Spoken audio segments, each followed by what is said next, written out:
우리 예수님께서는 두 번의 재판을 받으셨습니다. 첫 번째 재판은 지난 주일에 말씀드린 산해드린 공회로부터 받은 재판이죠. 거짓 증인들이 나서서 서로 거짓말을 했지만 일치하지 않았어요. 대제사장이 직접 물었습니다. 네가 찬송받으실 이의 아들 그리스도냐, 하나님의 아들이냐 물었을 때 예수님 뭐라고 하셨죠? 내가 그니라. 하나님의 아들이심을 예수님께서 직접 시인하셨습니다.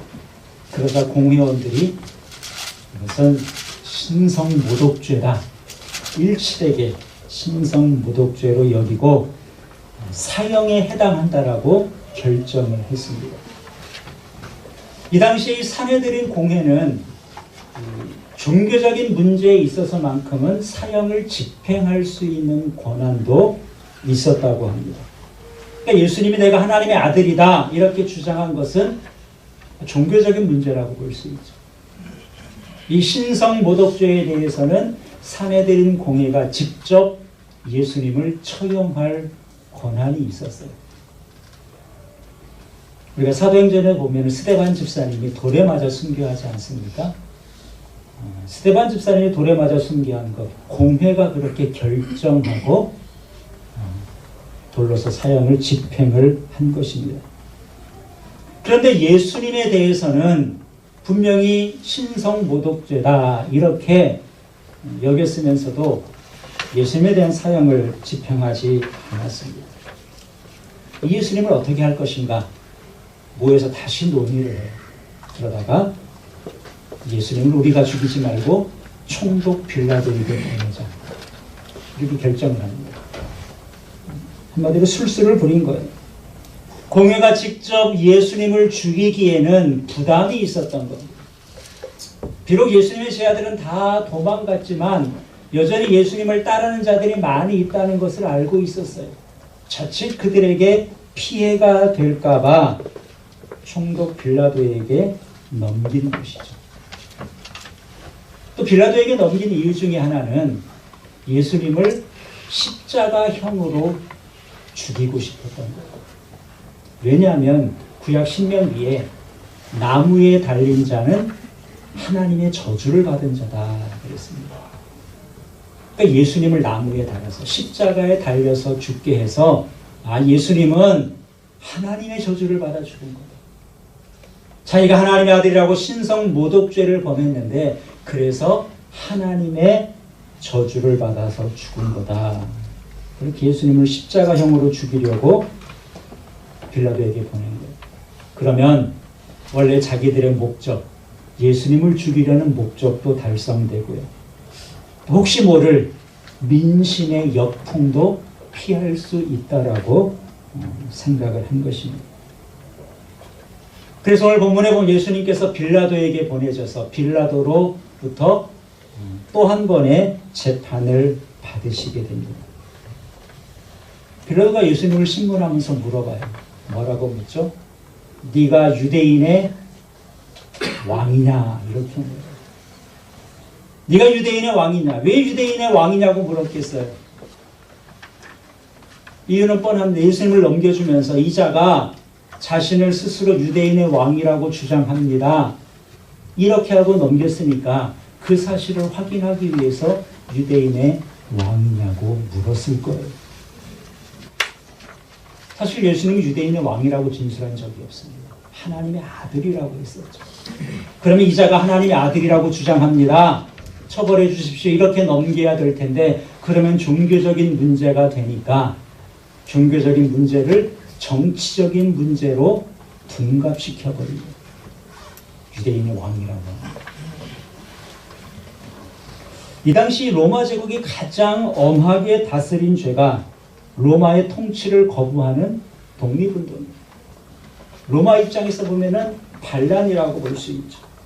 유대인의 왕이다 이렇게 주장했다라면은 그럼 이 말은 무슨 말인가요? 로마에 반역하는 우두머리라는 거예요. 예수님께서 내가 유대인의 왕이라는 것을 시인하는 순간 이 질문 역시 예수님에게 가장 치명적인 질문입니다. 예수님은 체제 전복을 꾀한 자로 십자가형에 처해지게 되는 것이죠. 바로 이것을 노리고 공회는 유대인의 왕이라고 그 조명을 바꿔서 빌라도에게 넘겨준 겁니다. 빌라도가 물었습니다. 내가 유대인의 왕이냐? 예수님 뭐라고 대답하죠? 2절에 내 말이 옳도다. 인정하신 거예요. 받아들인 거예요. 내가 유대인의 왕이냐? 옳다. 이번에도 예수님은 솔직하게 대답하신 거예요. 진실을 말씀하신 거예요. 하나님의 아들이냐? 내가 바로 하나님의 아들이다. 유대인의 왕이냐? 내가 왕이다. 가장 불리한 질문이었지만 거기에 대해서 분명하게 내 말이 옳다 그랬습니다. 자, 그러면 빌라도가 바로 십자가형을 선고해야 되는데 빌라도가 그렇게 하지 않죠. 왜냐하면 유대인 왕이라고 인정을 했지만 그렇게 로마에 반역했다란 특별한 증거가 없었기 때문에 그렇습니다.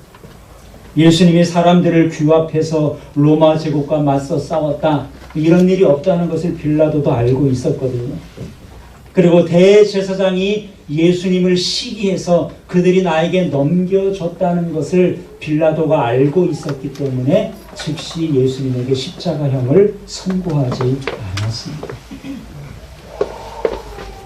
그러면 어떻게 해야 돼요? 예수님이 죄가 없다는 것을 알면 석방해주면 되는 거죠. 죄가 없다. 자기 권한으로 풀어주면 되는데 그 순간 빌라도 역시 예수님을 풀어주지 않고 술수를 부립니다. 그 이유가 있어요. 이 당시에 명절이 되면 죄수 한 사람을 놓아주는 전례가 있었습니다. 우리도 특별한 날이 되면 특사, 그래서 광복절 특사 그래서 풀어주잖아요. 6월절 기간이니까 6월절 특사로 백성들이 요구하는 사람을 한 사람 풀어주는 전례가 있습니다. 근데 그때에 밀란을 일으키고 살인을 행한 사람 중에 바라바라는 사람이 붙잡혀 있었는데 빌라도는 이 사람을 풀어주기 싫은 거예요. 근데 백성들이 6월절 특사 그래서 이 사람을 좀 풀어주세요라고 요청할 경우에는 달리 그것을 거부할 만한 방법이 없었습니다. 그래서 빌라도가 이번 기회를 자기에게 유리하게 써먹으려고 한 것이죠. 예수님을 무죄로 풀어주지 않고 예수님을 6월절 특사로 풀어주면 바라바는 계속해서 자기가 붙잡아 둘 수 있겠다, 이렇게 생각을 한 겁니다. 그래서 무리들에게 물어봐요. 내가 유대인의 왕을 풀어줄까? 아니면 바라바를 풀어줄까? 이렇게 물어보면 예수님의 인기가 좋으니까 사람들이 당연히 예수 그리스도를 풀어주라 이렇게 요청할 거라고 짐작을 했던 겁니다. 근데 결과가 정반대로 나타났죠. 뭐라 그래요? 바라바를 풀어주라. 당황스러운 일이죠. 그러면 이 유대인의 왕 나사렛 예수를 어떻게 할까? 십자가에 못 박으소서. 오늘 성경은 왜 그렇게 됐는가? 대제사장 무리를 충동했다 그랬습니다. 빌라도로서는 굉장히 난처한 상황이 발생한 것이죠. 예수님은 어떻게 할 것인가? 오늘 본문 마지막 15절을 다시 보시기 바랍니다. 빌라도가 어떻게 결정하나요? 15절 같이 읽습니다. 빌라도가 무리에게 만족을 주고자 하여 바라바는 놓아주고 예수는 채찍질하고 십자가에 못 박히게 넘겨주니라. 왜 그런 결정을 하게 되나요? 왜 예수님을 십자가에 내어주게 되나요? 그것이 진실이 아니라 예수님의 죄가 있어서가 아니라 무리에게 만족을 주고자. 재판정이 이렇게 되면 안 되죠. 먼저 받았던 산헤드린 공회도 예수님은 진실을 말씀했는데도 예수님을 죄가 있다라고 신성모독죄를 정했어요. 빌라도에게 보냈는데 빌라도만이라도 좀 의롭게 재판을 했으면 좋은데 빌라도 역시 무리에게 만족을 주고자. 왜 무리를 만족시키고자 했겠습니까? 누구 좋으라고요? 자기 유익 때문에 그런 거죠. 백성들로 하여금 별 불만이 없어야지만 자기도 계속해서 총독 자리를 유지하는 데 유리하다고 판단하니까 결국은 빌라도 역시 진리대로 판단하지 않고 자기 실리를 따지면서 판결을 내린 것입니다. 우리가 오늘도 사도신경을 통해서 우리 신앙을 고백하면서 뭐라 그랬어요? 본디오 빌라도에게 고난을 받으시고 십자가에 못 박혀 죽으셨다. 빌라도가 이날 바르게 판결만 했더라도 그의 이름이 지금까지 모든 그리스도인들의 입에 불명예스러운 이름으로 언급되지는 않았을 겁니다. 예수님께서는 자신이 누구인지 유대인의 왕이시라는 것을 분명하게 예수님의 입으로 밝히셨어요. 그것이 자기에게 유리한 진술이라면 혹시 거짓으로 그렇게 했을까 우리가 의심해 볼 수 있는 것이죠. 그런데 가장 불리한 질문에 예수님께서는 맞다, 내가 유대인의 왕이다. 그러면 예수님의 진술은 사실이겠죠. 예수님이 왕이심을 밝히신 것은 가장 진실된 고백이고 예수님은 분명 유대인의 왕이십니다. 그다음에 예수님을 왕으로 대접해야죠. 그 자리에 있던 모든 사람들이 예수 그리스도에게 왕에 대한 예우를 갖추어야 했습니다. 불과 며칠 전에 무슨 일이 있었나? 예수님께서 나귀를 타고 예루살렘에 입성하실 때 사람들이 왕으로 맞았잖아요. 자기 옷을 벗어 깔고 종려나무가지를 흔들면서 호산나 다윗의 자손이요 예수 그리스도를 왕으로 모셔드렸어요. 그런데 불과 며칠 사이에 이 무리들이 예수님을 십자가에 못 박으라고 소리치는 자들로 돌변하고 말았습니다. 왜 그랬을까요? 자기들이 원하는 왕이 아니었다. 자기들에게 직접 유익을 주는 왕이 아니었다는 것. 평강의 왕으로 오셔서 그들을 구원할 진정한 왕이셨는데 예수 그리스도를 잘못 바라본 것입니다. 그들이 원했던 것은 로마 제국과 무력으로 싸우고 자기들을 정치적으로 구원해 줄 왕을 원했던 거예요. 그런 왕의 모습을 보이지 않으니까 예수님을 왕으로 인정하지 않고 십자가에 못 박으라고 소리를 친 것입니다. 우리 예수님은 탄생하실 때부터 유대인의 왕이셨습니다. 우리가 동방 박사들의 이야기를 잘 알고 있습니다. 예수님이 탄생하실 때 멀리 동방에서, 그 동방은 지금의 이란 나라 그쪽으로 여겨지는 곳이 수천 킬로의 거리를 동방의 박사들이 별을 따라서 찾아오고, 왜 별을 따라 찾아왔는가? 마태복음 2장 2절은 이렇게 말합니다.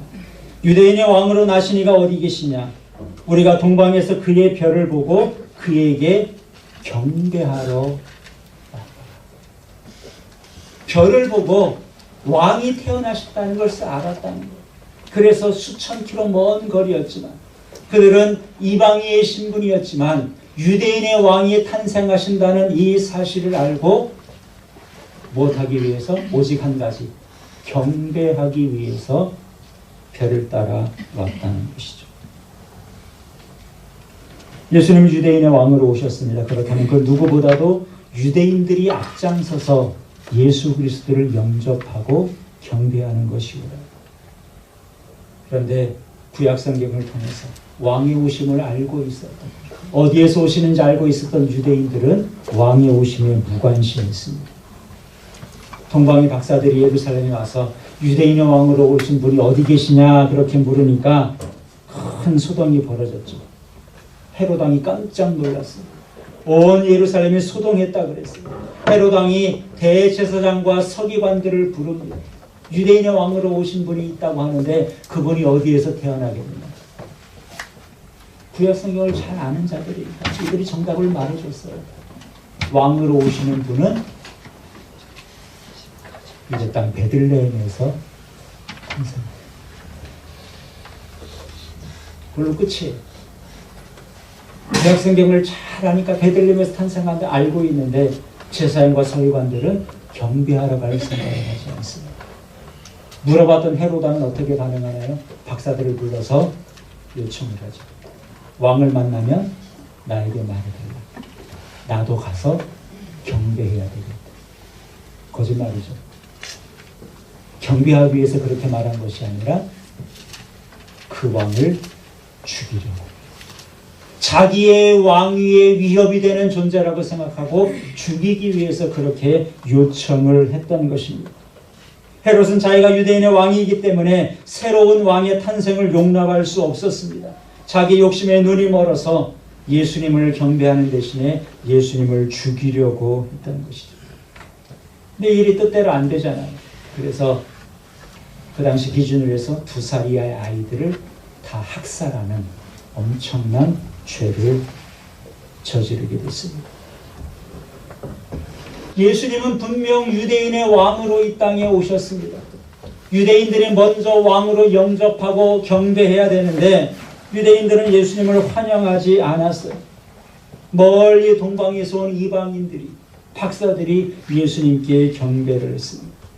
이 상황을 일컬어서 요한복음 1장 11절은 이렇게 기록합니다. 자기 땅에 오셨음에 자기 백성이 영접하지 아니하니라. 이것이 크리스마스의 비극이에요. 유대인의 왕이 자기 땅에 오셨는데 자기들의 백성이 먼저 예수님을 왕으로 모시고 영접해야 되는데 예수님을 영접하지 않았다는 것이죠.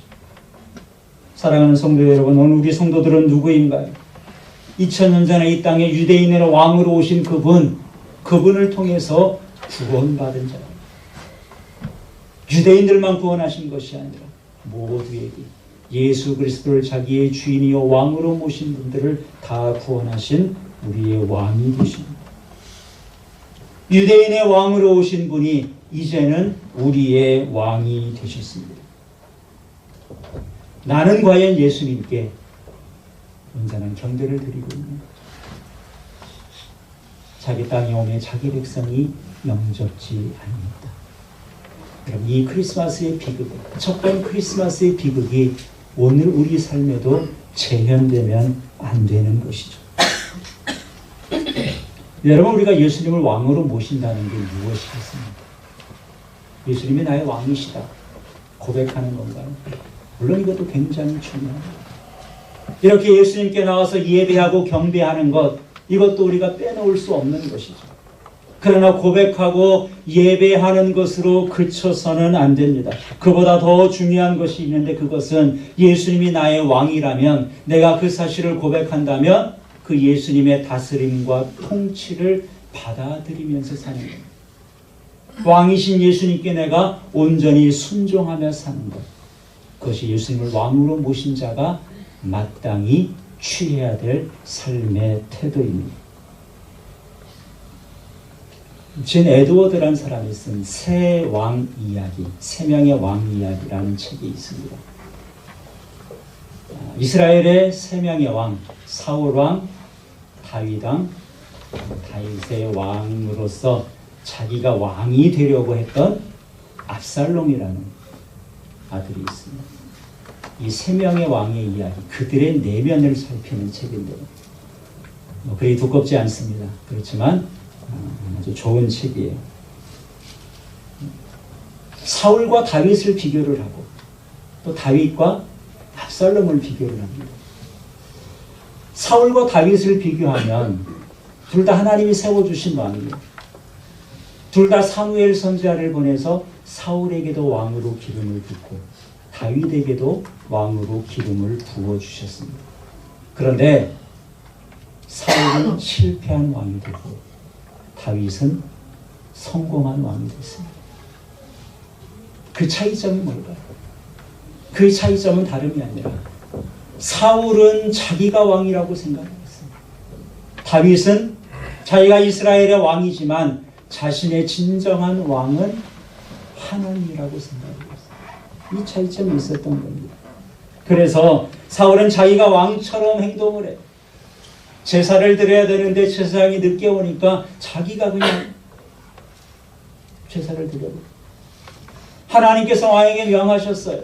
아말렉을 진멸하라. 그러면 순종해야 되는데 자기 생각에 좋은 것들은 불순종하고 남겨두는 거예요. 이것이 전부가 아니죠. 다윗이 자기의 왕위를 위협한다고 해서 다윗을 향해서 창을 던졌습니다. 그리고 다윗을 죽이기 위해서 오랜 세월 동안 국정을 제쳐놓고 다윗을 죽이러 다녔어요. 자기를 왕으로 세우신 분이 하나님인 줄 알았다면 설령 하나님께서 다윗을 왕으로 세우신데 그 하나님의 권한에 자기가 순종해야 되지 않습니까? 그런데 자기 손으로 다윗을 해치우고 계속 자기가 왕의 자리를 유지하겠다는 생각. 사울은 하나님의 왕되심을 인정하지 않은 것입니다.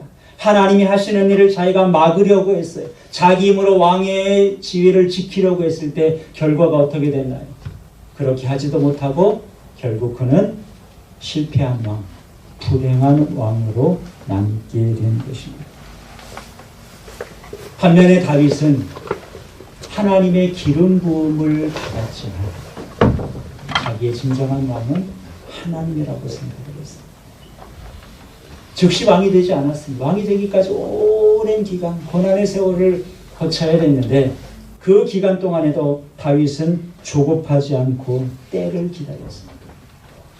자기를 죽이려는 사울에게 도리어 자기가 죽일 수 있는 기회가 있었음에도 불구하고 인위적으로 그렇게 하지 않았어요. 하나님이 나를 왕으로 세우셨다면 하나님께서 하나님의 때에 세워주시겠지, 왕이신 하나님을 신뢰한 것입니다. 우리가 잘 아는 다윗의 시편에 보면 다윗이 이렇게 고백합니다. 왕이신 나의 하나님이여, 내가 주를 높이고 영원히 주의 이름을 송축하리라. 자기 인생의 왕이 하나님이라는 거예요. 그렇기 때문에 다윗은 성공한 왕이 됐고 사울은 실패한 왕이 됐어요. 다윗은 행복한 왕으로 살았고 사울은 불행한 왕으로 살 수밖에 없었습니다. 다윗은 하나님이 자기의 왕이다 입술의 고백으로만 그치지 않고 실제 자기의 삶 속에서 하나님의 주권과 하나님의 통치를 그대로 받아들인 거죠. 왜요? 자기 인생의 왕은 하나님이시기 때문에 그렇습니다. 자, 그런데 다윗이 왕이 된 이후에 자기 아들 압살롬이 자기 힘으로 왕이 되려고 했습니다. 사람들의 마음을 빼앗았어요. 그리고 아버지에게 내가 좀 헤브론으로 가겠습니다. 그런 다음에 거기에서 사람들을 모아서 아버지를 대항해서 쿠데타를 일으키려고 하는 것이죠. 다윗이 그런 낌새를 눈치채지 못했을까? 성경에는 구체적으로 거기에 대한 언급이 없습니다. 아까 그 책의 저자는 거기에서 작가의 상상력을 발휘해서 그렇지 않았을 것이다. 다윗의 부하였던 장군들이 이 사실을 다윗에게 말하면서 아무래도 압살롬이 수상합니다. 뭔가 빨리 이 문제를 해결하지 않으면 나중에 왕의 위치가 불안해질 것 같습니다. 제가 가서 압살롬의 문제를 해결하겠습니다. 이렇게 말했을 거라는 거죠. 그럼에도 다윗은 허락하지 않습니다. 그 이유는 나도 사울처럼 했어야 되겠느냐. 사울이 왜 다윗을 죽이려고 했나요? 자기의 왕위자를 위협한다고 해서 사울이 자기를 죽이려고 했는데 이제 내 아들이 나의 자리, 왕의 자리를 위협한다고 해서 내가 내 힘으로 그 문제를 해결했어야 되겠느냐 하는 거예요. 혹시 모를 일이죠. 하나님께서 내가 마음에 들지 않아서 나를 쫓아내고 새로운 왕으로 압살롬을 세울 수도 있는 거예요.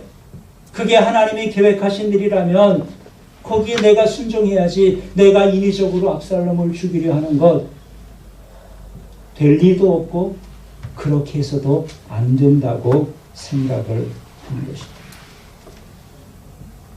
결국 일이 터졌어요.